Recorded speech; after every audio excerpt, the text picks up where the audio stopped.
बिस्मिल्लाहिर्रहमानिर्रहीम। अल्लाह के नाम से आज की क्लास का आगाज़ करते हैं। आज हम वनीला स्पॉन्ज बनाएंगे और उसके लिए सबसे पहले हमने करना है अपने अवन को प्री हीट। और अवन को प्री हीट करने के लिए हमें टेम्परेचर जो है वो चाहिए 170 और अप डाउन ग्रिल्स जो हैं उसके साथ हमने बेक करना है। और जो टाइमर है वो 20 मिनट का हम लगाएंगे ताकि हमारा अवन जो है वो प्री हीट हो जाए। अब हम चलते हैं अपने मेथड की तरफ। इंग्रेडिएंट्स को मेजर करते हैं, मोल्ड को ग्रीस करके मोल्ड को बटर पेपर लगाते हैं और उसके बाद पूरा प्रोसीजर करने के बाद दोबारा हम अवन की तरफ आएंगे और इसमें अपने केक स्पॉन्ज को बेक होने के लिए रखेंगे। आगाज़ करते हैं। आज की क्लास में हम वनीला स्पॉन्ज बनाएंगे और वनीला स्पॉन्ज बनाने के लिए हमें जिन इंग्रेडिएंट्स की ज़रूरत है उनमें हमें एग वाइट चाहिए 2, शुगर चाहिए मतलब ग्रैनुलेटेड कैस्टर शुगर 60 ग्राम, एग योक चाहिए 2, मतलब टोटल इस रेसिपी में हमें जो अंडों की तादाद चाहिए वो है 2। वनीला एसेंस के फ्यू ड्रॉप्स डालेंगे क्योंकि हम बना रहे हैं वनीला स्पॉन्ज।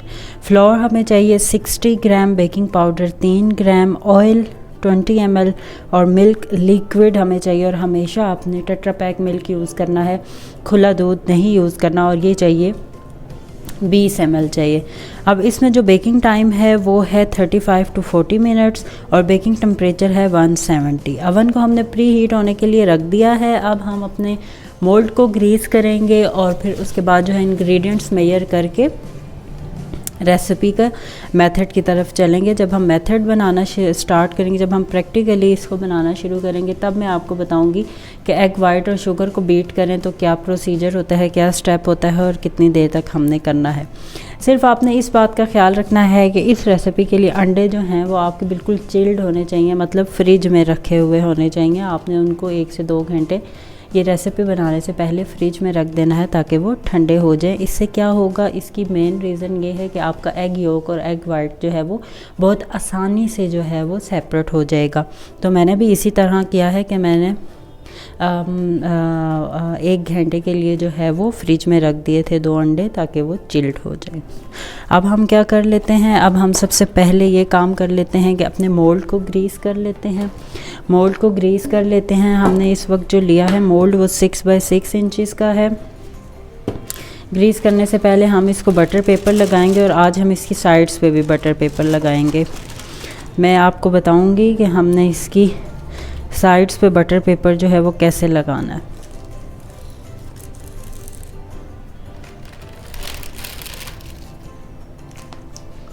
पहले आपने राउंड एक कट कर लेना है।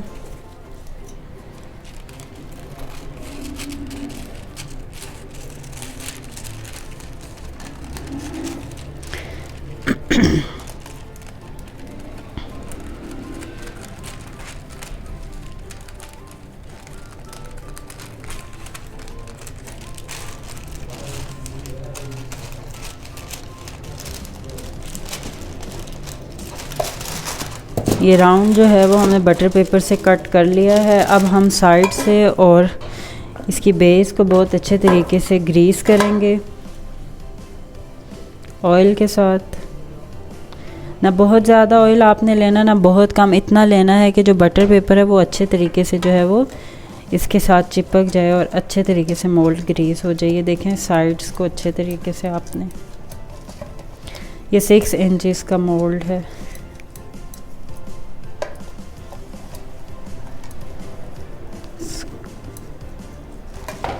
अब इसकी बेस के ऊपर जो है वो हम इस तरीके से ये वाला बटर पेपर लगाएंगे। जब आप इक्वली कट करते हैं तो आपको कहीं भी दिक्कत नहीं होती, बटर पेपर ख़ुद ब खुद जो है वो एडजस्ट हो जाता है।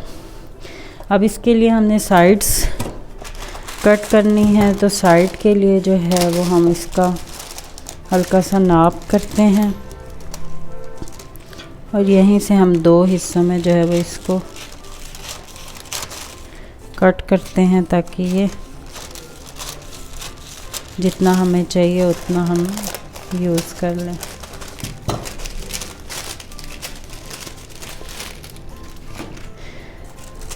अच्छा, एक बात ये देखें कि अगर जैसे हम स्क्वायर मोल्ड्स में बनाते हैं, जैसे हम लोफ पेन्स वगैरह में जो रेक्टेंगुलर होते हैं, तो हम बिल्कुल साथ ऐसे लगा देते हैं और वो आसानी से लग जाते हैं। लेकिन जब आप राउंड में इसको लगाएंगे तो ये दरमियान से उठा उठा होगा, तो उसको उठा उठा होगा तो वो सही तरीके से डेफिनेटली स्पॉन्ज का वो ख़राब होगा।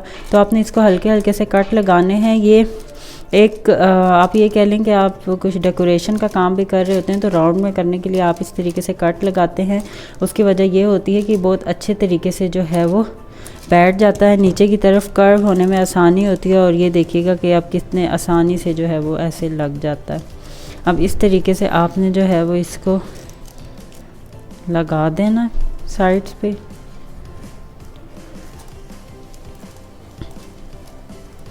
इसी तरीके से आपने इस दूसरे वाली जो है इसको भी इसी तरीके से कट करना है।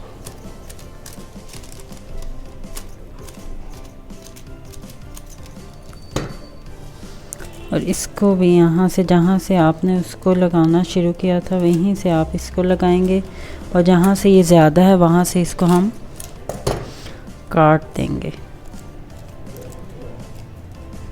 और अब इसको आप ज़रा हल्का सा ऑयल लगा दें, ये यहाँ पे सेट हो जाएगा। अब हमने इंग्रेडिएंट्स जो है उनको डिस्कस कर लिया। अपना जो मोल्ड है उसको हम लोगों ने जो है वो अब तैयार कर दिया है और साथ ही हमने अवन भी प्री हीट होने के लिए रख दिया है। अब हमने क्या काम करना है, अब हमने सबसे पहले जो है वो इंग्रेडिएंट्स को मेजर करना है। अब इंग्रेडिएंट्स को मेजर कर लेते हैं। जितने हमने जिस तरह से डिस्कस किया है उसी तरीके से ही हमने इंग्रेडिएंट्स जो हैं उनको मेजर करना है। सबसे पहले हम बेकिंग पाउडर जो है उसको मेजर कर लेते हैं, जो कि हमें चाहिए 3 ग्राम।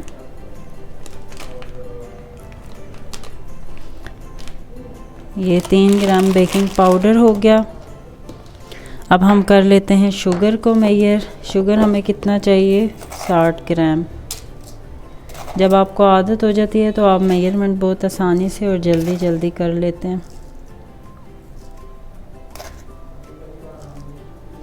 60 ग्राम हमने शुगर ले ली।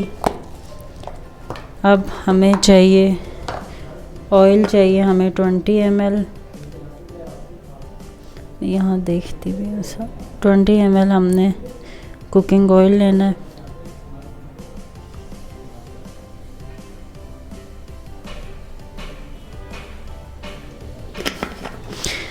एक ग्राम कम ज़्यादा होने से फ़र्क नहीं पड़ता, लेकिन बहुत ज़्यादा नहीं होना चाहिए। चूँकि हमने ये दोनों चीज़ें इकट्ठी डालनी है तो मैं इसी के अंदर ही जो है वो दूध भी मेजर कर रही हूँ। आपने टेट्रा पैक दूध लेना है, ठीक है।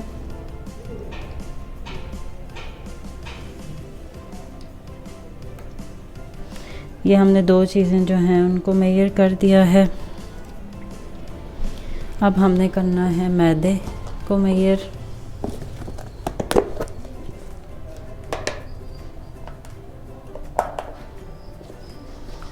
मैदा हमें चाहिए 60 ग्राम।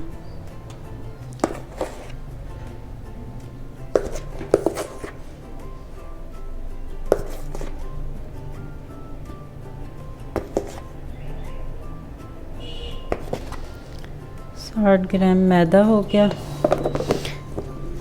वनीला एसेंस हमारे पास ये सामने पड़ा हुआ है। और इसके अलावा जो हम लोगों को इंग्रेडिएंट चाहिए वो हैं अंडा, अंडे की सफ़ेदी और अंडे की जर्दी हमने करनी है अलग। अब हमारा जो मेजरमेंट स्केल का काम है वो हो गया है ख़त्म। और अब मैं ऐसा करती हूँ कि अंडे की जो सफ़ेदी है वो अपने पास इसमें ले लेती हूँ। इसको ज़रा मैं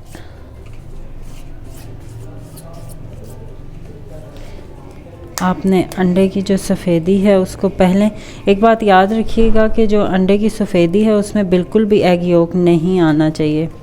अगर एग योक आ जाएगा तो मराइंग नहीं बनेगा। मैं आपको अभी बताती हूँ कि मराइंग क्या होता है। बेसिकली जो मराइंग होता है वो एग वाइट और शुगर के साथ बनाया जाता है। और ये क्यों बनाया जाता है, ये जो मराइंग कुकीज़ होती हैं उनके लिए बनाया जाता है। जो चॉकलेट जो आइसक्रीम केक्स होते हैं उनकी टॉपिंग के लिए। और इसको जो है वो bakery style light weight spawns बनाने के लिए जो है वो पहले मराइंग बनाया जाता है इस वाली रेसिपी में, ताकि इसमें जो है वो पहले फ्लफ़ी हो जाए एग वाइट और शुगर। ये इस तरह से हो जाएगा जिस तरीके से आप विप क्रीम को बीट करते हैं तो हो जाता है, उस तरीके का ये हो जाता है। तो अब देखें एग योक मैंने अलग कर दिया है, एग वाइट अलग कर दिया है। एक्स्ट्रा चीज़ें मैं यहाँ से हटा देती हूँ और साथ ही जो है वो मैं बीटर लगाती हूँ। ताकि हम अपना काम जो है उसको शुरू कर सकें।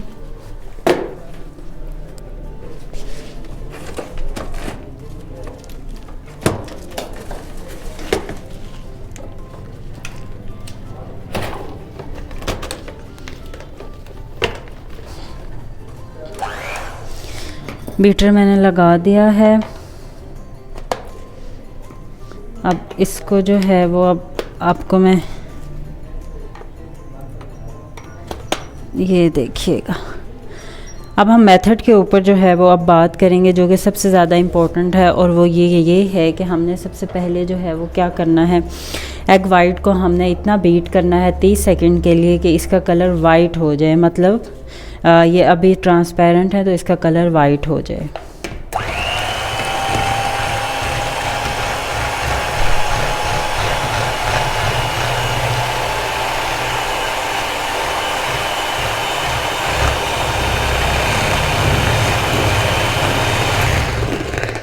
ये देखें इस तरह ये झाग छोड़ रहा है। अब हमने क्या करना है कि हमने 2 से 3 स्टेप्स में इसमें शुगर ऐड करनी है और इसको बीट करना है। मीडियम पे इसको बीट करना है।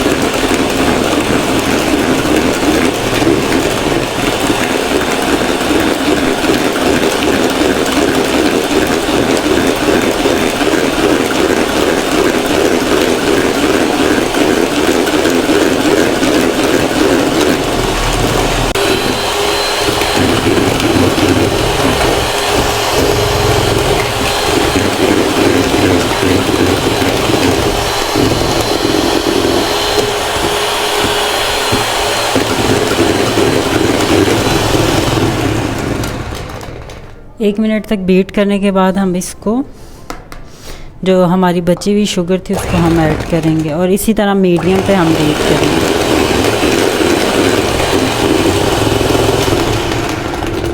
मेरा जो बीटर है ये हाई पावर का है, तो मैं भी आपको लग रहा हो कि ये तो स्पीड हाई है, लेकिन इसका मीडियम ऐसा ही होता है। तो अगर आप जो है वो आपको लगे कि मीडियम की स्पीड आपके बीटर में कम है तो आप उसको हाई स्पीड पे चला सकते हैं।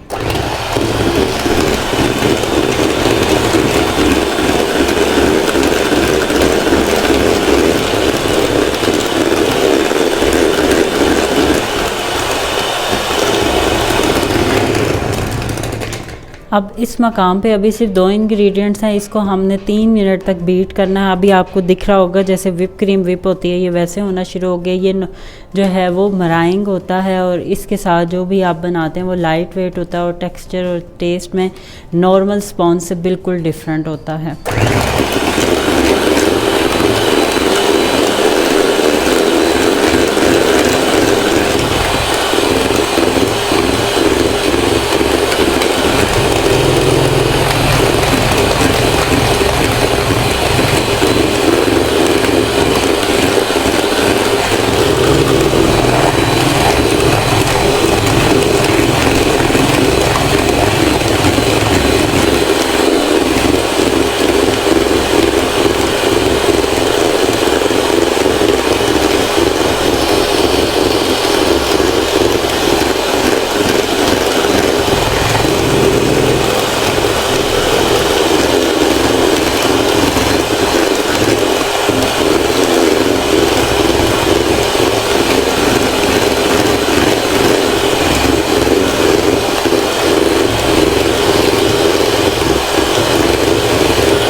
एक दफ़ा मिक्स करूँगी।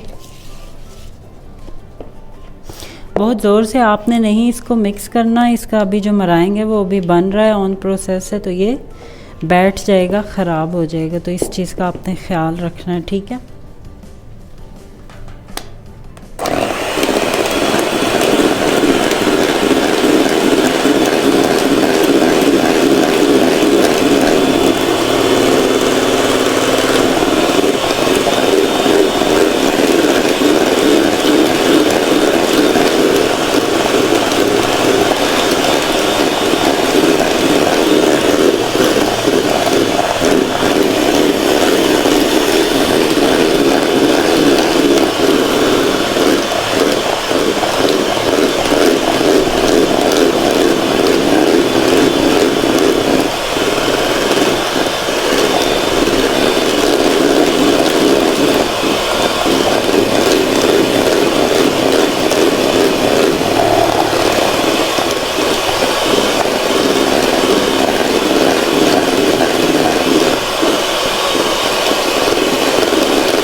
अब देखिए मराइंग तैयार हो गया है। एक बात ये देखिए कि ये इसकी पहचान है कि बहुत अच्छे से बीट हुआ, और ये अच्छे से बीट होगा जब आपके अंडे ठंडे होंगे और एग योक का एक ज़र्रा बराबर भी इसमें नहीं आएगा। जहाँ पे चिकनाई होगी ये बीट नहीं होगा। और जो भी बर्तन आपने यूज़ करना है, जो भी विस्क आपने यूज़ करना है, उसको पहले बहुत अच्छे से वॉश करके ड्राई कीजिएगा कि उसमें कुछ भी बटर ऑयल वगैरह ना लगा हुआ हो, तभी ऐसा होगा, वरना ऐसा नहीं होगा। ऐसा नहीं हो सकता कि आप जल्दी से कुछ और बीट कर रहे हो तो साथ ही आप कहें चलेंगे भी स्पॉन्ज है तो इसको बीट कर लेते हैं, तो ऐसा नहीं होगा, ये ख़राब हो जाएगा।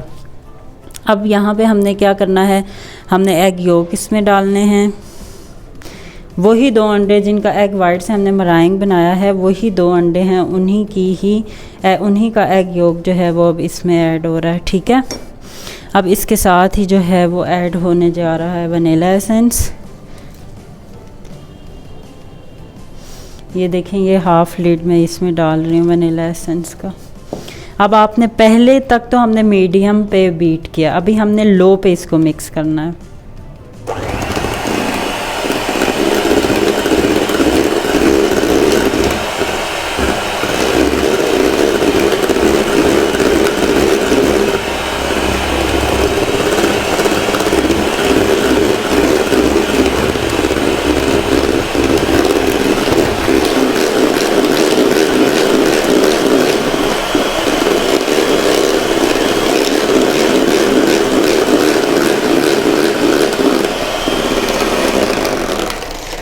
45 सेकंड से 1 मिनट तक आपने इसको मिक्स करके बीट किया।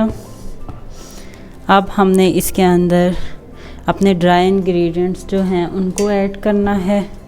अब ड्राई इंग्रेडिएंट्स में हमारे पास है बेकिंग पाउडर और हमारे पास है ऑल पर्पस फ्लोर यानी मैदा। अब इसको हम स्टेन करके इसमें डालेंगे। अब इसको हम जो है वो बीट करने से पहले अच्छे से इसको मिक्स करेंगे और इसको जस्ट हमने 30 सेकंड 15-20 सेकंड के लिए इतना इसको हमने बीट करना है कि मैदा मिक्स हो जाए।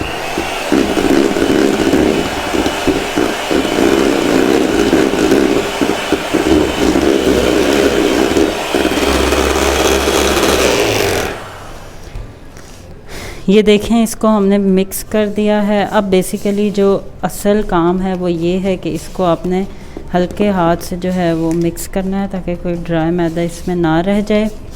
अब आपने क्या करना है, ये जो दूध और ऑयल है इसमें से थोड़ा सा बैटर इसमें डाल के मिक्स करना है। अगर आप पूरे बैटर में एकदम डालेंगे तो जो फ्लफ़ीनेस है ना, अभी जो हमने इतनी मेहनत करके बनाई है वो सब ख़त्म हो जाएगी। अब थोड़े से बैटर को इस लिक्विड में जो है वो मिक्स करेंगे और फिर उसमें डाल के जो है वो स्पैचुला से फोल्ड करेंगे, तो इस तरीके से जो है ये पूरे बैटर में जो है वो मिक्स हो जाएगा। इस तरीके से आपका जब ये तमाम जो है वो आपको लगे कि एक बैटर हो गया है तो आपने ये वापस इसमें डालना है सारा। इसी तरह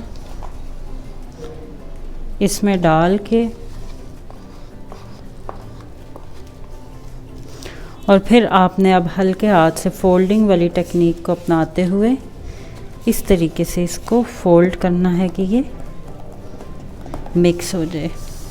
ये वाले जो स्पॉन्ज होते हैं ये बहुत ज़्यादा इंक्रीज़ नहीं होते, क्योंकि इसके अंदर आपने जस्ट एक लेमनिंग एजेंट डाला है। ये जो असल है इसका टेक्सचर होता है, और ये थोड़ा सा जो इंक्रीज़ होता है वो ये मराइंग की वजह से और बेकिंग पाउडर की वजह से होता है। हल्के हाथ से आपने इसको सारे को जो है वो देखना है कि कुछ भी इसमें ड्राई ना रह जाए, सब इंग्रेडिएंट अच्छे से मिक्स हो जाएं। अब ये जो हमारा वनीला केक स्पॉन्ज का बेस है ये तैयार हो गई है। अब हमने क्या करना है कि हमने इसको मोल्ड के अंदर जो हमने 6x6 का जो है वो राउंड मोल्ड तैयार किया था, इसके अंदर हम जो है वो हम इस बैटर को डालेंगे और इसको जो है वो बीट होने के लिए रखेंगे 170 के टेम्परेचर पे, जो कि हमारा ओवन प्री हीट हो चुका है। सारा बैटर आपने मोल्ड के अंदर डालना है। ये इंक्रीज़ होगा अपने से डबल जो है वो वॉल्यूम तो इसका इंक्रीज़ होगा, लेकिन जितना बेकिंग सोडा और बेकिंग पाउडर दोनों लेवनिंग एजेंट होते हैं, जितना वो इंक्रीज़ होता है उस हद तक इंक्रीज़ नहीं होगा। इसका टेस्ट, टेक्सचर सब कुछ नॉर्मल स्पॉन्ज से डिफरेंट होता है। ये देखिएगा, अब मैंने इसको इसमें डाला है मोल्ड में। अब हम क्या करेंगे कि इसको बहुत अच्छे तरीके से टैप करेंगे।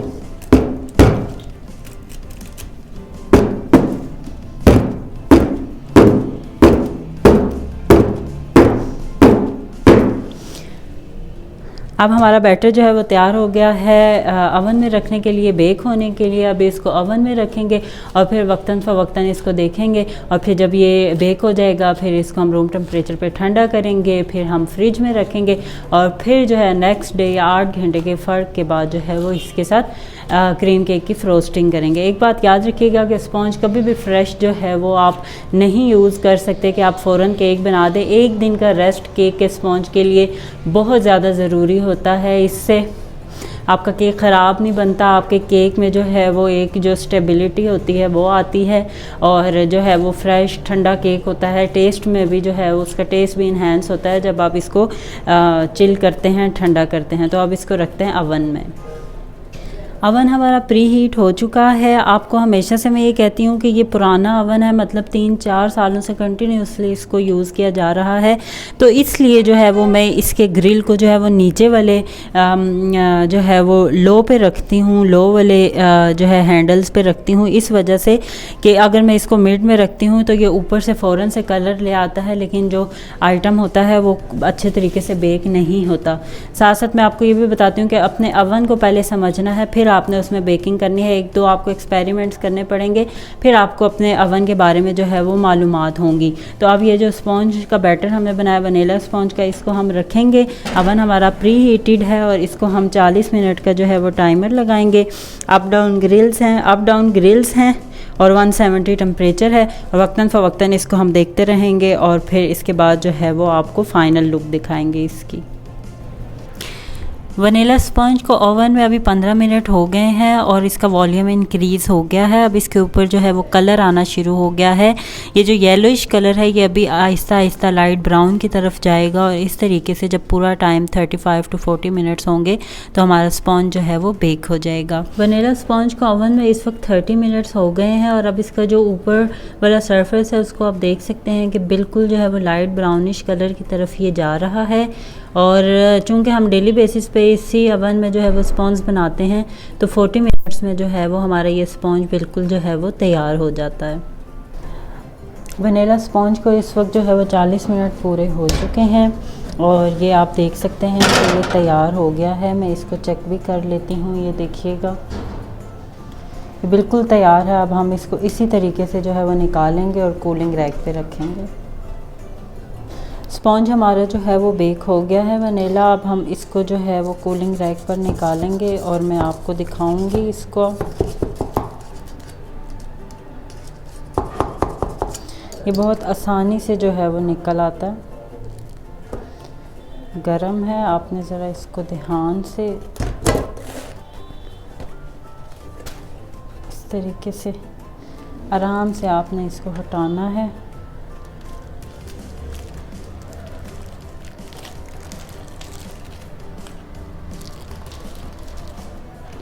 अभी आपने इसको बहुत आराम से हैंडल करना है कि ये जब ठंडा होगा तो तब हम इसको जो है वो आपको मैं इसको चारों तरफ से जो है वो दिखा दूँगी। अभी इसको 1 घंटे तक रूम टेम्परेचर पे रखेंगे, फिर उसके बाद इसको फ्रिज में रखेंगे। होल नाइट इसको जो है वो या आप क्लिंग फिल्म चढ़ा दें या शॉपर चढ़ा दें, या यही जो इसका बॉक्स है इसमें डाल के शॉपर चढ़ा दें और आप इसको फ्रिज में रख दें। लेकिन अभी ये 1 घंटे तक इसी कूलिंग रैक पे रूम टेम्परेचर पे ठंडा होगा। मैं उम्मीद करती हूँ कि आपको इस स्पॉन्ज की रेसिपी की समझ आई होगी। अगर आपका कोई भी सवाल हो आप मेरे से पूछ सकते हैं, हम उसके ऊपर डिस्कशन कर लेंगे। इसके साथ ही आज की क्लास से समझ रशीद को इजाज़त दीजिए। अपना बहुत ख्याल रखिएगा। अल्लाह हाफिज़।